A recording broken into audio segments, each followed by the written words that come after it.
Hi all, അസ്സലാമലൈക്കും. Welcome back to Silna's kitchen.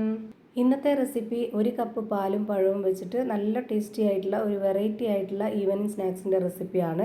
കുട്ടികൾക്കും വലിയവർക്കൊക്കെ ഒരുപോലെ ഇഷ്ടപ്പെടുന്ന നല്ല ടേസ്റ്റി ആയിട്ടുള്ള ഒരു പലഹാരമാണ്.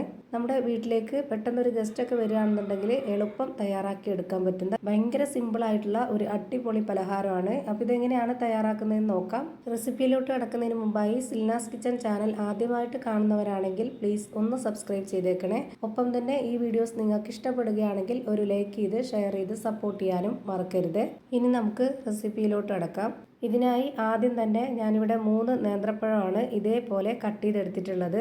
ചെറിയ പഴമായതുകൊണ്ടാണ് 3 നേന്ത്രപ്പഴം എടുത്തിട്ടുള്ളത്. കുറച്ച് വലിയ പഴമാണെന്നുണ്ടെങ്കിൽ 2 എണ്ണമൊക്കെ എടുത്താൽ മതിയാവും. ഞാൻ എടുത്തിട്ടുള്ള ഈ ഒരു പഴത്തിൻ്റെ കണക്കനുസരിച്ചാണ് ബാക്കിയുള്ള എല്ലാ ഇൻഗ്രീഡിയൻസിൻ്റെ അളവും പറയുന്നത്. നിങ്ങൾ എത്രയാണോ പഴം എടുക്കുന്നത് അപ്പോൾ അതിനനുസരിച്ച് ബാക്കിയുള്ള ഇൻഗ്രീഡിയൻസിൻ്റെ അളവും കൂട്ടിയും കുറച്ചൊക്കെ എടുക്കേണ്ടതാണ്. ഇനി ഞാനൊരു ബൗളിലേക്ക് 3 കോഴിമുട്ട പൊട്ടിച്ചൊഴിച്ചു കൊടുത്തിട്ടുണ്ട്.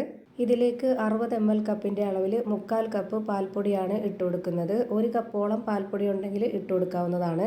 ഇനി ഇതേ കപ്പ് അളവിൽ തന്നെ 1 കപ്പ് നിറയെ പഞ്ചസാര ഇട്ട് കൊടുക്കുന്നുണ്ട്. മധുരമൊക്കെ ഓരോരുത്തരുടെ ഇഷ്ടത്തിനനുസരിച്ച് കൂട്ടിയും കുറച്ചൊക്കെ ഇട്ട് കൊടുക്കാവുന്നതാണ്. ഇനി ഈ ഒരു മധുരത്തിനൊന്ന് ബാലൻസ് ചെയ്യാനായിട്ട് ഒരു നുള്ള് ഉപ്പും കൂടെ ഇട്ട് കൊടുക്കാം.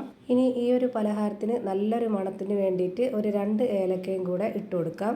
ഇനി ഇത് മിക്സിയുടെ ജാറിൽ അടിച്ചെടുക്കാൻ നോക്കരുത്. ഇതുപോലൊരു വിസ്ക് വെച്ചിട്ട് നന്നായിട്ടൊന്ന് ബീറ്റ് ചെയ്തിട്ടെടുക്കാം. മിക്സിയുടെ ജാറിൽ നന്നായിട്ട് അടിച്ചെടുക്കുകയാണെന്നുണ്ടെങ്കിൽ നമുക്ക് കറക്റ്റ് പരുവത്തിന് കിട്ടത്തില്ല. അതുകൊണ്ടാണ് ഇതുപോലെ വിസ്ക് വെച്ചിട്ട് ബീറ്റ് ചെയ്തെടുക്കാൻ പറഞ്ഞത്.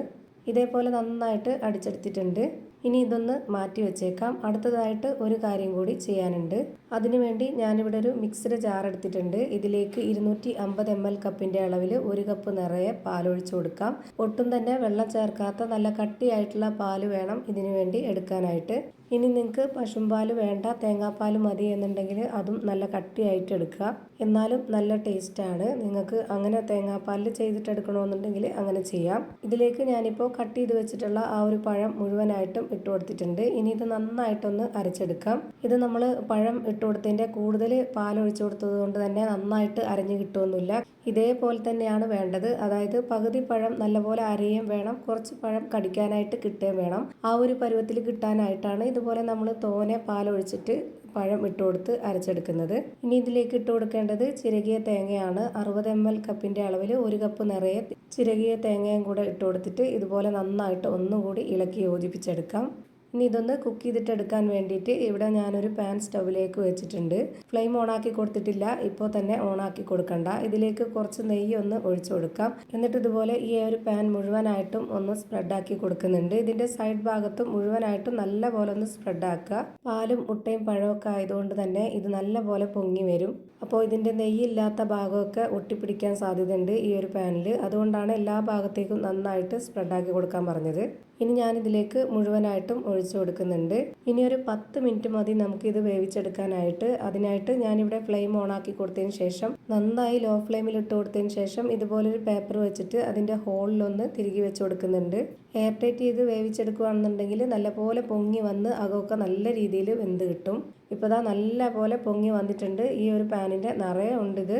ഈ പൊങ്ങി വന്നിട്ടുള്ളത് 1-2 സെക്കൻഡ് കഴിയുമ്പോൾ തന്നെ അത് താന്നു പോവുകയും ചെയ്യും. അത് കുഴപ്പമൊന്നുമില്ല. അത്രയും കട്ടിയില്ലാത്ത നല്ല പഞ്ഞു പോലൊരു സോഫ്റ്റ് ആയിട്ടുള്ള പലഹാരമാണ്. ഇനി ഇതിൻ്റെ അകം വെന്തോന്ന് അറിയാനായിട്ട് നിങ്ങളൊരു ടൂത്ത് പിക്ക് കൊണ്ടോ അല്ലെങ്കിൽ ഒരു സ്പൂണിൻ്റെ ബാക്ക് വശം കൊണ്ടോ നനച്ചതിന് ശേഷം ഒന്ന് കുത്തി കൊടുത്ത് നോക്കുക. അപ്പോൾ ഇതിൽ ഒട്ടിപ്പിടിക്കില്ല എന്നുണ്ടെങ്കിൽ അത് നന്നായിട്ട് വെന്ത് കിട്ടിയിട്ടുണ്ട് എന്നാണ്. ഇപ്പോൾ ഞാനിത് ഒരു പാത്രത്തിലേക്ക് മാറ്റിയിട്ടുണ്ട്. ഇനി ഇത് നമുക്ക് ഇഷ്ടമുള്ള ഷേപ്പിൽ ആകൃതിയിലൊക്കെ കട്ട് ചെയ്തെടുത്ത് വെച്ചിട്ട് കഴിക്കാവുന്നതാണ്. അപ്പോൾ ഇത് ഭയങ്കര ടേസ്റ്റി ആയിട്ടുള്ള ഒരു വെറൈറ്റി ആയിട്ടുള്ള കിടിലൻ പലഹാരമാണ്. എന്തായാലും നിങ്ങൾക്ക് എല്ലാവർക്കും ഇഷ്ടമാവും. ഒരു തവണയെങ്കിലും നിങ്ങൾ ഇതേപോലെ ഒന്ന് ട്രൈ ചെയ്ത് നോക്കുക.